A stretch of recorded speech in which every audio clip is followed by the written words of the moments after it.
Hello all of you, welcome back to my channel. मैं आज आप लोगों के लिए लेकर आ चुकी हूँ एक कलेक्टिव रीडिंग जिसका टॉपिक रहने वाला है उनकी फीलिंग्स में क्या बदलाव आया है आपको लेकर। आपके जो पर्सन है, पार्टनर है, लव इंटरेस्ट हैं, वो जैसा आपके लिए महसूस करते हैं, जैसा आपके लिए फील करते हैं, उसमें क्या चेंज आया है, क्या बदलाव आया है, क्या सिचुएशन बेकार हो गई है या बेटर हो गई है, हम ये देखेंगे। रीडिंग जनरल कलेक्टिव है तो ओपन माइंडेड होकर सुनिएगा और ज़बरदस्ती खुद को रीडिंग में फिट इन मत कीजिएगा। जितना आपके साथ रेजोनेट होता है उतना ही एक्सेप्ट कीजिए एंड लीव द रेस्ट। ये रीडिंग सभी ज़ोडिएक साइंस के लिए है, हर उम्र के व्यक्ति के लिए है, टाइमलेस है। जब भी आप इस वीडियो तक पहुंचेंगे आपके साथ तभी रेजोनेट करेगा, फिर चाहे आप इस वीडियो तक कितने भी समय बाद क्यों ना पहुंचे हों। ओके,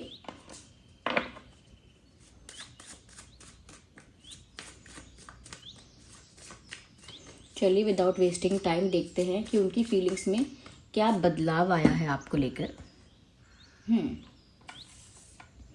कहीं ना कहीं व्यूअर्स, अब जो उनकी इच्छा है, उनकी जो विल है आपके लिए एफर्ट लेने की, अब वो ज़्यादा है।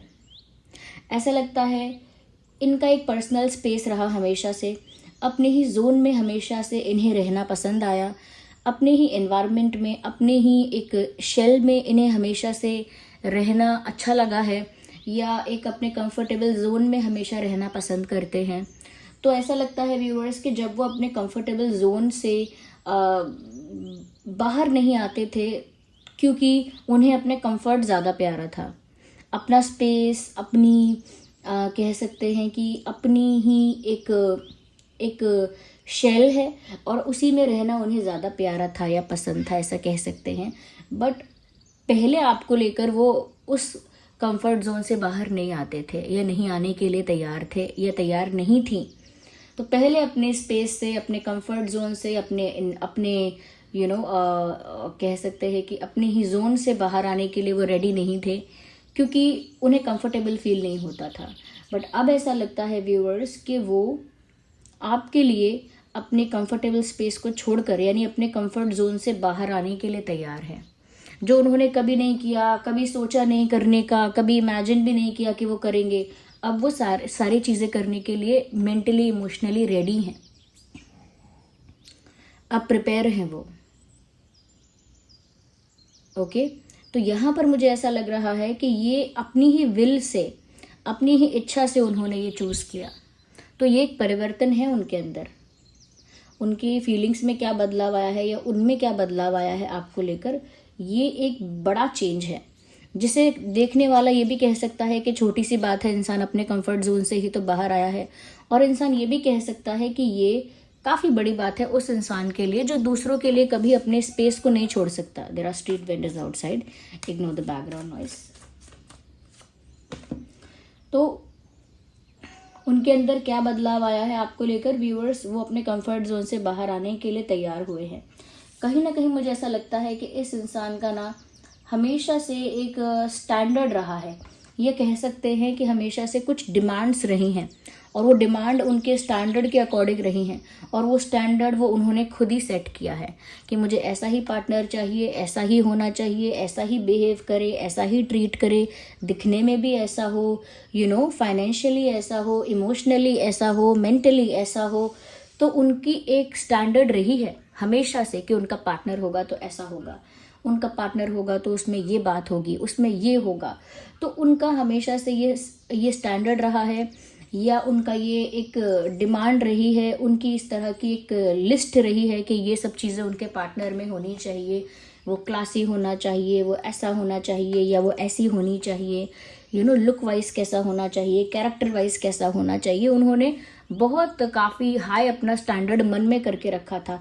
बट इससे ये भी पता लगता है कि वो अपने माइंड में काफ़ी रिजिड और काफ़ी फिक्स थे, यानी कि उन्हें जो चाहिए, उन्हें वैसा ही पार्टनर चाहिए, उसके अलावा उन्हें कुछ नहीं चाहिए। मतलब वो ओपन नहीं थे किसी दूसरी पर्सनालिटी के लिए, वो ओपन नहीं थे किसी दूसरे तरह के कैरेक्टर के लिए, वो ओपन नहीं थे किसी दूसरे तरह के इंसान के लिए। जैसा उन्हें चाहिए उसके अलावा अगर उनकी लाइफ में उन्हें कोई और मिले तो वो ओपन नहीं थे। They were not open for that, they were not ready for that type of person. But अब ऐसा लगता है कि इन्होंने अपने स्टैंडर्ड को खुद ही ख़त्म कर दिया है कि स्टैंडर्ड कुछ नहीं है ऐसा। और ऐसे कोई बहुत बहुत फिक्स डिमांड भी नहीं है। जिससे दिल मिल जाए, जिसके साथ वो अंडरस्टैंडिंग बैठे, जिसके साथ वो प्यार हो, वही ट्रू लव है। तो उन्हें ये बात समझ में आई है आपको लेकर। तो इसीलिए जब बात आपकी आई है तो उन्होंने वो सारी लिस्ट अपनी साइडलाइन कर दी, वो सारी अपनी डिमांड्स जो थी वो साइडलाइन कर दी, और वो सो कॉल्ड फेक तो नहीं कह सकते, बट वो सो कॉल्ड स्टैंडर्ड जो उन्होंने सेट किया था अपने लिए, अब वो स्टैंडर्ड भी धूमिल हो गया है, यानी डिस्ट्रॉय हो गया है पूरी तरह से। क्यों? क्योंकि आप अब उस स्टैंडर्ड में अगर मैच नहीं कर रहे हो, फिर भी उन्हें वही चाहिए। अब स्टैंडर्ड का मतलब ये नहीं कि इनका स्टैंडर्ड हाई था और उन्होंने आपका स्टैंडर्ड अलग देखा। स्टैंडर्ड से यहाँ पर हाई और लो की बात नहीं हो रही है। स्टैंडर्ड से मतलब उन्होंने एक पहले ही सेट कर रखा था कि मुझे ऐसा ही पर्सन चाहिए, बट आप थोड़े डिफरेंट हो सकते हो, आप उससे हटके कुछ अलग, कुछ यूनिक हो सकते हो, बट अब उन्हें आप ही चाहिए। अब चाहे वो सारी बातें आप में हो या ना हो, फिर भी उन्हें आप ही चाहिए। तो फिर उनके वो लिस्ट का डिमांड का क्या हुआ? कुछ नहीं हुआ, वो वेस्ट रही, वो डिस्ट्रॉय कर दी गई, वैनिश हो गई, गायब हो गई, बिल्कुल वैसा। तो ये एक परिवर्तन है। उनकी फीलिंग्स में ये बदलाव आया है आपको लेकर, उनके अंदर ये बदलाव आया है, विच इज वेरी इंप्रेसिव।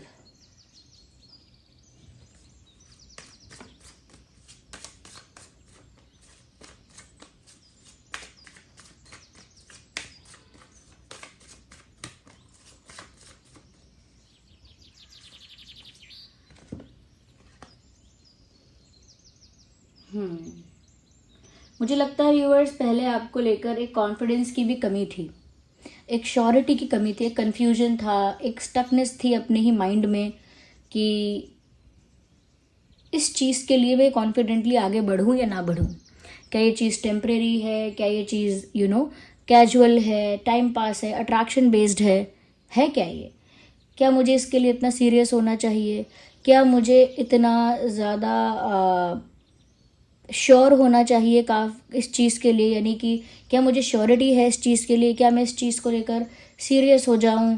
क्या ये चीज़ इतनी वैल्यूएबल है? तो ऐसी बातें इनके मन में होती थी, जिसकी वजह से ये अपने ही रिश्ते को लेकर, अपने ही प्यार को लेकर कॉन्फिडेंट नहीं थे, ये नहीं थी। और कॉन्फिडेंट नहीं थे से मतलब है they were not sure, they were getting confused every day. वो कंफ्यूज हो रहे थे बहुत ज़्यादा, वो कोई कमिटमेंट नहीं दे सकते थे, वो कोई प्रॉमिस नहीं कर सकते थे, नहीं कर सकती थी, because they were confuse, they were stuck and they were confuse. तो उसमें मुझे यहाँ पर लग रहा है कि अब उनके अंदर वो कॉन्फिडेंस, वो श्योरिटी, वो कह सकते हैं कि वो कन्फर्मेशन और कमिटमेंट उनके अंदर अब है कि वो कमिटमेंट और वो कन्फर्मेशन, वो श्योरिटी आपको लेकर है। वो जो कन्फ्यूजन था वो मिट गया है। Now they are very sure about you, they are very confident about you. आप ही उन्हें चाहिए, आप ही उनके लिए ठीक रहेंगे, इस बात पर अब वो बहुत ज़्यादा कॉन्फिडेंट हैं, इस बात को लेकर अब वो बहुत ज़्यादा श्योर हैं, जबकि पहले नहीं थे। पहले उनकी जो नाव है वो डगमगा रही थी। या let's see with this deck. एक और कार्ड हम इसी में से choose. Okay viewers, they were not very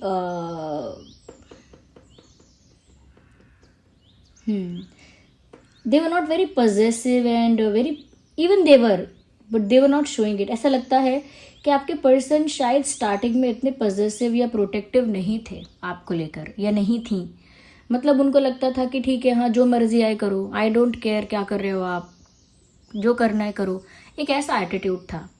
but अब आप जो कर रहे हो उससे उन्हें बहुत फ़र्क पड़ता है। ओके आप किसके साथ बात कर रहे हो, किसको अटेंशन दे रहे हो, किसके साथ हैंग आउट कर रहे हो, कौन आपका क्लोजेस्ट बन गया है, कौन आपके करीब आ रहा है। They are interested in everything. वो बहुत इंटरेस्टेड है जानने में कि अब आप क्या कर रहे हो, किसके साथ टाइम स्पेंड कर रहे हो, किससे बातें कर रहे हो, क्योंकि अब वो पॉजेसिवनेस यहाँ दिख रही है। पहले उस पॉजेसिवनेस की कमी रही है, या फिर ऐसा हो सकता है कि पॉजेसिवनेस पहले भी फील होती होगी, लेकिन पहले जो एटीट्यूड था कि ठीक है जो करना है करो, आई डोंट केयर, तो उस एटीट्यूड की वजह से उन्होंने अपने आप को कभी इतना पॉजेसिव होने ही नहीं दिया, या कभी अपने आप के अंदर वो पॉजेसिवनेस आने ही नहीं दी, ऐसा कह सकते हैं। क्योंकि उन्होंने हमेशा ये सोच के रखा कि मैं अभी श्योर नहीं हूँ, मुझे अभी इतना फ़र्क नहीं पड़ना चाहिए एंड ऑल दैट, इसीलिए। But now they are very possessive and protective too about you. ये आपको लेकर सिर्फ पजेसिव नहीं है कि किसी और से बात करोगे तो पजेसिव फील करेंगे, आप सिर्फ उनके हो and all that. They are also very protective about you. Protective भी है बहुत ज़्यादा आपको लेकर। यहाँ पर ऐसा लगता है व्यूअर्स कि जैसे वो घबराते भी हैं। I am sorry for my throat. वो कभी कभी क्या होता है कि मेरा जो थ्रोट है वो इस तरह का प्रॉब्लम देता ही है। जो पुराने हमारे ड्रीम टैरो फैमिली मेम्बर्स हैं उनको पता है, दे नो इट। और ऐसा नहीं है कि कोई न्यू इशू है, इट इज़ लाइक ये मेरे साथ जन्म से है। मेरे गले का प्रॉब्लम है और मेरा काम भी वही है कि मैं बोल के कर रही हूँ and I have that issue. Doctor मुझे बोलते हैं कि आप ना थोड़ा धीरे बात करो तो अच्छा रहेगा, यू नो, हाई पिच पर या हाई ज़्यादा बात करने की कोशिश मत करो, ज़्यादा ऊंचा, या फिर ज़्यादा फास्ट बात मत करो। बट मेरी हैबिट है कि मैं बहुत फास्ट बोलती हूँ, तो उसकी वजह से भी बहुत जल्दी मुझे ऐसा होता है। ऐसा लेट इट बी। तो यहाँ पर मुझे यहाँ पर ये चीज़ दिख रही है कि वो काफ़ी प्रोटेक्टिव है, उन्हें परवाह होने लगी है कोई आपका फ़ायदा ना उठाए। पहले नहीं होती थी परवाह आपकी, जिसके साथ दोस्ती करनी है करो, आई डोंट केयर। बट अब आपकी दोस्ती किसके साथ हो रही है, कौन आपका फ़ायदा उठा रहा है, कौन आपको गलत इंटेंशन से देख रहा है, कौन है जो आपको रॉन्ग इन्फ्लुएंस कर रहा है, इन सब चीज़ों पर इनका अब ध्यान है। Now they have their eyes on it. अब उनकी नज़र है इन सब बातों पे। या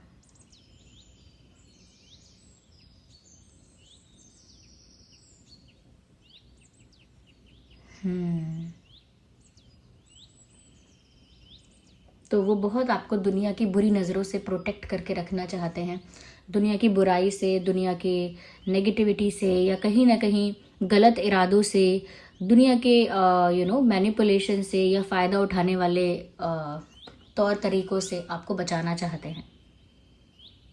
तो अब ये जो केयर है ये असली प्यार है, अब ये जो प्रोटेक्टिवनेस है ये असली प्यार है। अब ये जो अपना कंफर्ट जोन के बाहर आने को इंसान तैयार है वो असली प्यार है। अब वो आपको लेकर श्योर है, ये भी असली प्यार है। उन्होंने जो भी क्राइटेरिया और बार सेट किया था अपने पर्सन के लिए, अपने पार्टनर के लिए, वो क्राइटेरिया आपके लिए तोड़ दिया है उन्होंने, तो ये भी प्यार है। जब हम प्यार करते हैं तो हम सारी अपनी लिस्ट उठा के ताक पे रख देते हैं।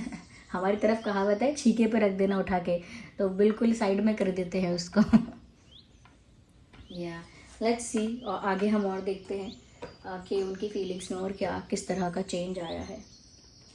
We need wait a second viewers. आइए देखते हैं कि और किस तरह का बदलाव आया है। ओके, थोड़ा ओपन माइंडेड होकर आप भी देखिएगा।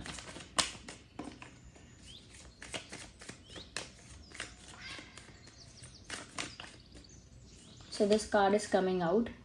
मुझे लगता है कहीं ना कहीं अब आपके पर्सन आपको ज़्यादा आपके साथ ज़्यादा कनेक्टेड रहना चाहते हैं, चाहे वो किसी कॉमन फ्रेंड के थ्रू हैं, या फिर डायरेक्टली आपके साथ कनेक्टेड हैं, या फिर सोशल मीडिया पे आपके साथ कनेक्टेड है। बट वो ज़्यादा से ज़्यादा आपसे जुड़े रहना चाहते हैं। वो नहीं चाहते कि ऐसा समय आए जहाँ पर आप कनेक्शन में नहीं हैं, कॉन्टैक्ट में नहीं हैं, कम्युनिकेशन में नहीं हैं। वो ज़्यादा से ज़्यादा आपके साथ अब कनेक्टेड रहना चाहते हैं।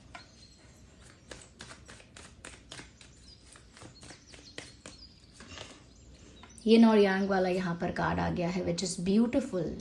इसका मतलब यहाँ पर ये है कि वो आपको अपना सोलमेट मानते हैं, वो आपको अपना स्पिरिचुअल काउंटर पार्ट मानते हैं। उनको लगता है कि आपका रिश्ता जो है उनके साथ वो आध्यात्मिक भी है। उनको लगता है कि आप दोनों का टेलीपैथिक कनेक्शन है या सोलमेट कनेक्शन है। कुछ भी जो वो जानते होंगे आत्मा के रिश्तों के बारे में वही मान रहे हैं। ज़रूरी नहीं है कि वो ट्विन फ्लेम की बात मानते हों कि हाँ ट्विन फ्लेम होगा, ज़रूरी नहीं है कि ऐसा सोचती हूँ कि सोलमेट होगा मेरा, या ज़रूरी नहीं है कि वो ऐसा सोचती होंगी कि पुराने जन्म का हमारा कोई नाता है। ओके, बट किसी भी तरह से वो सोच सकते हैं कि ये सोलमेट कनेक्शन है, या फिर हमारे पुराने जन्म का कोई रिश्ता है, या फिर ये ट्विन फ्लेम कनेक्शन है, जो भी उनकी नॉलेज में है जितना, वो उसी के अकॉर्डिंग इस चीज़ को डिस्क्राइब करते हैं अपने आप में कि हमारा रिश्ता स्पिरिचुअल है। अब वो कैसा है वो उनके अकॉर्डिंग ही वो मानते हैं। तो उनको लगता है कि आप उन्हें कंप्लीट करते हो। ओके, कुछ चीज़ें आप में ऐसी हैं जो उनके अंदर बिल्कुल नहीं है, और कुछ चीज़ें उनमें ऐसी हैं जो आपके अंदर बिल्कुल नहीं है। तो वो 50-50 कंबाइन करके आप दोनों एक दूसरे को कंप्लीट करते हो, ऐसा उनको लगता है।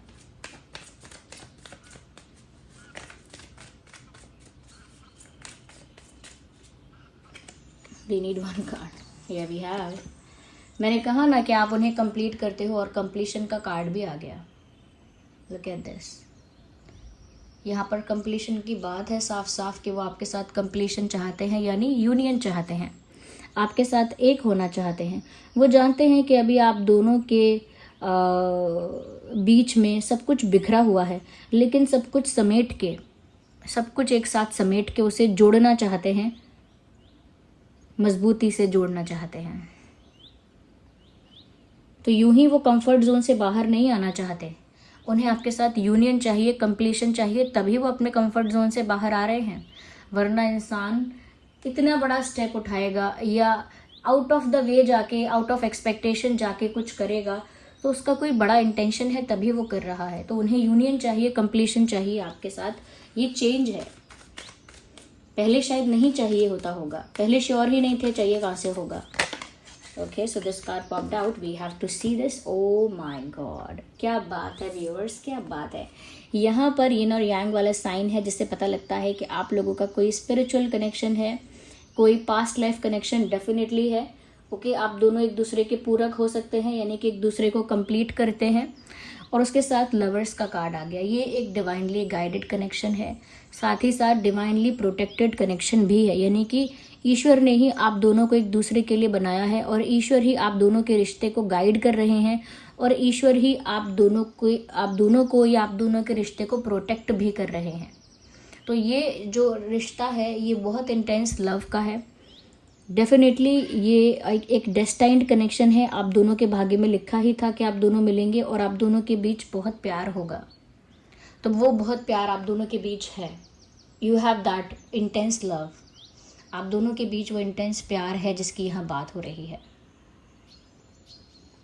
ओके, या तो लवर्स का कार्ड आया है, तो डेफिनेटली व्यूअर्स आप दोनों लवर्स हैं, और उनको भी अब ये लगता है कि आप दोनों लवर्स हैं। उनको भी लगता है कि ईश्वर ने उन्हें आपके लिए बनाया है, आपको उनके लिए बनाया है।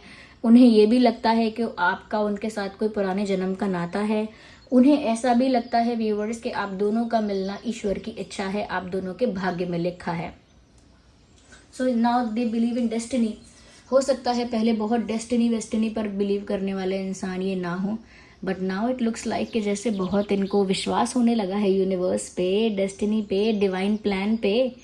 तो ये अचानक से आध्यात्मिकता पे और डेस्टिनी पे इतना फेथ जागने का क्या कारण है? ये कारण है आपके प्रति इनका प्यार, जो इन्हें मजबूर कर देता है ऐसी चीज़ें सोचने पर, जो कि बुरी नहीं है। It is fine, it is good.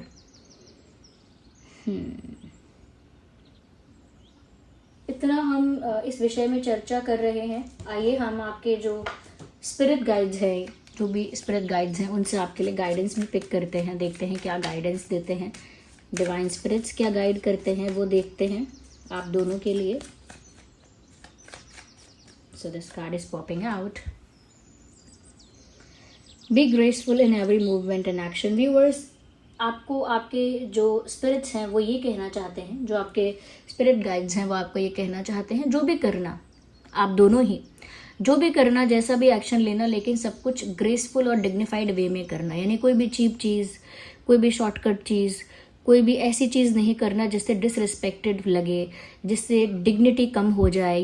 जैसे माँ बाप कहते हैं कोई ऐसा काम मत करना बेटा जिससे सर जो है वो शर्म से झुके, या ऐसा काम मत करना जिससे अपमान हो या निंदा हो या कहीं ना कहीं बहिष्कार हो। ऐसे मतलब, ये मैंने बहुत बड़ा वर्ड बोल दिया, ओके, बट मतलब ऐसा कुछ भी मत करना, ऐसा कोई एक्शन मत लेना जिससे आपको गलत समझा जाए आप दोनों को ही। जो भी करना ग्रेसफुल होकर करना, रिस्पेक्टेड और डिग्निफाइड मैनर में करना। ओके, तो डिग्निटी और रिस्पेक्ट जो है उसे प्रायोरिटी में रखना, ये कहा जा रहा है।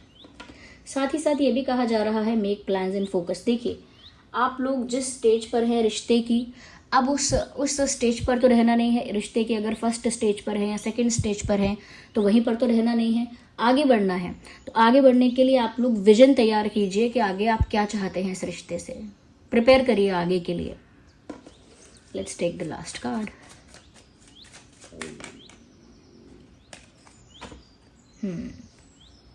सी बियॉन्ड करंट सिचुएशन। तो यहाँ पर व्यूअर्स आपसे कहा जा रहा है कि जो भी प्रेजेंट सिचुएशन है, करंट सिचुएशन है आप दोनों की, ये मत सोचिए कि यही अंत है और यही फाइनल डेस्टिनेशन है। जर्नी बहुत लंबी है आगे। तो करंट सिचुएशन में जो चल रहा है उसके बियॉन्ड देखने की कोशिश करिए, यानी उसके पार देखने की कोशिश करिए। So this was the reading, I hope it was helpful. आपके इतने प्यारे कमेंट्स के लिए बहुत बहुत धन्यवाद, और इतने सारे लाइक्स के लिए बहुत बहुत धन्यवाद, और किस किस चीज़ के लिए धन्यवाद कहेंगे आपका इतना कीमती वक्त मुझे मिला है उसके लिए बहुत बहुत धन्यवाद। चलिए मिलते हैं अगली रीडिंग में, तब तक के लिए bye bye family, take care.